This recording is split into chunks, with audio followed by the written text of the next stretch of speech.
दिसंबर 2020 RCB बना Mumbai Indians. Table toppers की ये जंग क्रिकेट की दुनिया में एक नई जंग का ऐलान था, क्योंकि इन दोनों टीमों में ना तो प्लेयर्स की कमी थी और ना ही परफॉर्मेंस की। एक तरफ हिटमैन जैसा कैप्टन कोल था, वहीं दूसरी तरफ विराट जैसा आग का अंगार था। एक तरफ फिंच की आंधी थी तो दूसरी तरफ कायरन जैसा पावर हाउस। एक तरफ क्रिकेट का एलियन था तो दूसरी तरफ बल्लेबाजों का काल महाकाल जसप्रीत बुमराह था। महान योद्धाओं से सती हुई ये दोनों टीमें शाम 7 बजे दुबई के इस मैदान में एक दूसरे के आमने सामने थी। इस मैच की कहानी अभी तक के इतिहास में सबसे अलग, सबसे विस्फोटक होने वाली थी।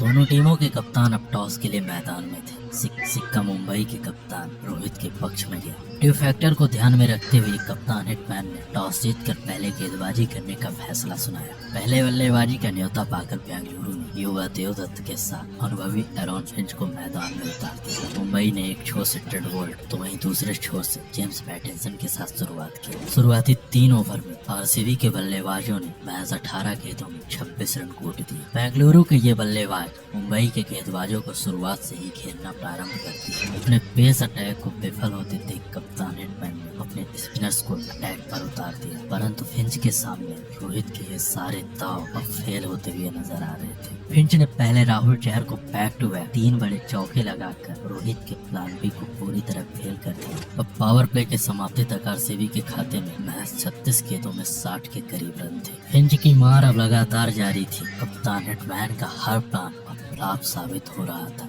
ऐसे में कप्तान हिटमैन ने अपने टीम के मास्टरमाइंड जसप्रीत बुमराह को आक्रमण पर उतार दिया। 8 ओवर तक अपना अर्धशतक जमा चुके 9वें ओवर में एक बड़े शॉट के प्रयास में फिंच कायरन के हाथों पकड़े गए। फिंच के आउट होने के बाद आरसीबी की रणगति अब पूरी तरह से थम चुकी थी। जो रन रेट 9 के करीब था, वही रन रेट अब 7 के करीब पहुंच चुका था। इसी बीच आरसीबी ने अपने कप्तान का विकेट खो दिया। एक बेहतरीन शुरुआत के बाद आरसीबी बैक टू बैक अपने 2 बड़े विकेट खो चुकी थी। ऐसे में आरसीबी की पूरी जिम्मेदारी थी मिस्टर एबी डिविलियर्स के कंधों में। Powerful people make places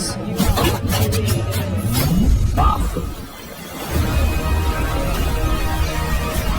Game, set and match to Abraham Benjamin de Villiers. 15 over का खेल खत्म हो चुका था। आरसीबी के खाते में 123 रन थे। ऐसे में आरसीबी को उम्मीद थी एक महाविस्फोटक फिनिश की। एवी ने पारी के 16वें ओवर में कायरन पोलार्ड को निशाना बनाया और आरसीबी के इन दोनों बल्लेबाजों ने मिलकर के कायरन पोलार्ड को इस ओवर में 13 रन पीट दिए। कायरन के पिटाई के बाद हिटमैन ने death over specialist Jasprit Bumrah को आक्रमण में एक बार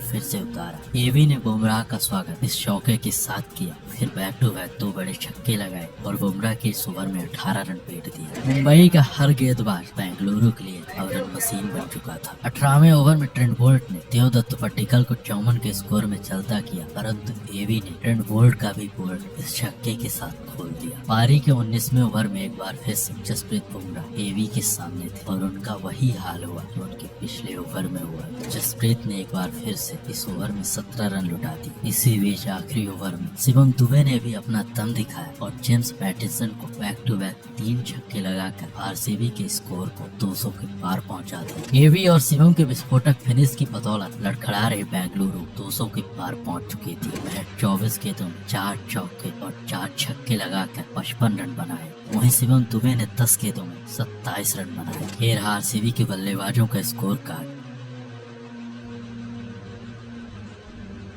ये रहा मुंबई के गेंदबाजों का स्कोर कार्ड। बोल्ट ने 4 ओवर में 34 रन खर्च करके मुंबई के लिए सर्वाधिक 2 बड़े विकेट लिए। वहीं जसप्रीत बुमराह ने 4 ओवर में 42 रन लुटाए तो राहुल चहर ने 4 ओवर में 31 रन लुटाए।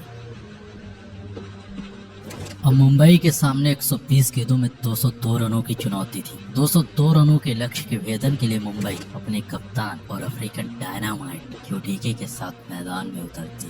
इन दोनों बल्लेबाजों ने बेंगलुरु के गेंदबाजों को पहले ही ओवर से पीटना प्रारंभ कर दिया था। क्यूडीके और रोहित ने पहले ओवर में 14 रन उड़ाए, परंतु पारी के दूसरे ओवर में वाशिंगटन सुंदर ने रोहित को अपने जाल में फंसाकर मुंबई को पहला बड़ा झटका दे दिया। पारी के तीसरे ओवर में उदाना ने मुंबई के सूर्य को अस्त कर बेंगलुरु को एक नया सवेरा दे दिया। मुंबई के बल्लेबाज बेंगलुरु के गेंदबाजों के सामने पानी मांग रहे थे। पहले हिटमैन, फिर सूर्या और अब क्यूडिकी, ये तीनों अपने विकेट फेंक चुके थे। एक विस्फोटक फिनिश की उम्मीद में मुंबई मैदान में उतरती है, परंतु इस खराब शुरुआत के साथ मुंबई इस रन चेज में बेहद पिछड़ चुकी थी। Required run rate current run rate से गुना हो चुका था। ऐसे हालात में मुंबई के दो युवा बल्लेबाज मुंबई के लिए मैदान में थे। उन दोनों बल्लेबाजों ने पहले मुंबई के स्कोर को 10 ओवर में 60 के पार पहुंचाया। ऐसे में मुंबई को जरूरत थी अगले 60 गेंदों में 139 रनों की। पारी के 11वें ओवर में ईशान ने नवदीप सैनी का स्वागत इस छक्के के साथ किया। इस बड़े प्रहार के चलते नवदीप सैनी के इस ओवर में मुंबई के लिए 14 रन आए।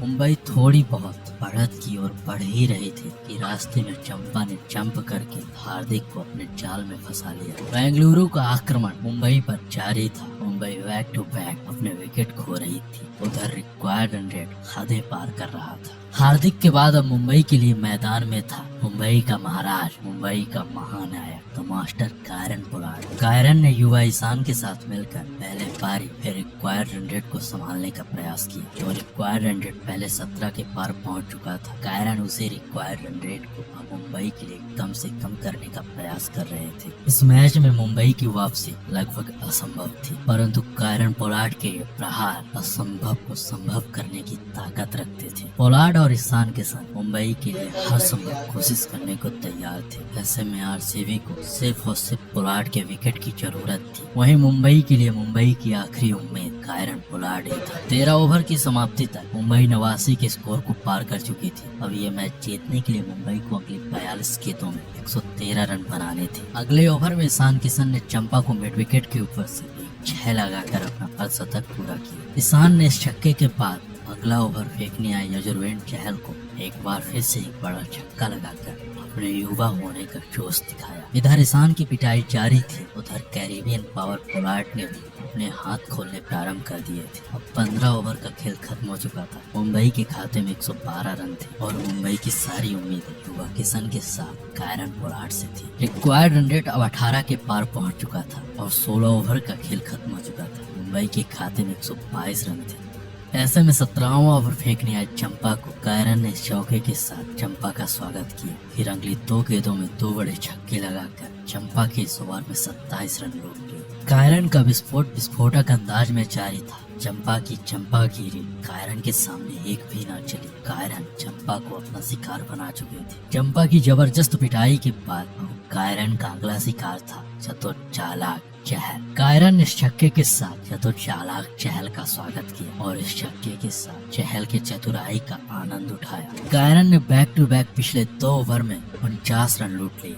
कायरन का बल्ला मुंबई की आखिरी उम्मीद नहीं बल्कि बेंगलुरु के लिए बेंगलुरु का महाकाल बन चुका था। एक असंभव से दिख रहे लक्ष्य को कायरन ने पूरी तरह पलट कर रख दिया। अब ये मैच जीतने के लिए मुंबई को अगली 12 गेंदों में 31 रनों की जरूरत थी। नवदीप के अगले ओवर में मुंबई महज 12 रन बना पाती है। ऐसे में इस लक्ष्य को चेज करने के लिए आखिरी 6 गेंदों में अब जरूरत थी 19 रनों की। इसरो उदाना के शुरुआती 2 गेंदों में 2 रन, फिर अगली 2 गेंदों पर ईशान किशन ने बैक टू बैक 2 छक्के लगाए और बेंगलुरु की ओर बढ़ रहा ये मैच अब पूरी तरह मुंबई की ओर आ चुका था। परंतु इसरो ने इस बॉल के साथ आरसीबी का पलटवार जारी रखा। ईशान किशन अब 99 पर आउट हो चुके थे। ईशान किशन के इस विस्फोटक पारी ने सबका दिल जीत लिया था। अब इंडियंस को जरूरत थी आखिरी बॉल पर 5 रनों की। आखिरी बॉल पर एक छक्के की उम्मीद कर रहे मुंबई के प्रशंसक महज 4 रन पाते हैं। कायरन ने चौके के साथ मैच को ड्रॉ करा दिया। 40 ओवर का खेल खत्म हो चुका था, लेकिन अभी भी मैच का कोई विजेता घोषित नहीं हुआ। दोनों टीमों ने विस्फोटक संघर्ष किया, परंतु ना तो किसी टीम की विजय हुई और ना ही किसी की पराजय। ऐसे में अब गेम सुपर ओवर तक पहुंच चुका था। सुपर ओवर में मुंबई इंडियंस ने हार्दिक के साथ कायरन को मैदान में उतारा, परंतु ये दोनों बल्लेबाज सुपर ओवर में मैच 6 रन बना पाते हैं। ऐसे में अगली 6 गेंदों में अब आरसीबी को जरूरत थी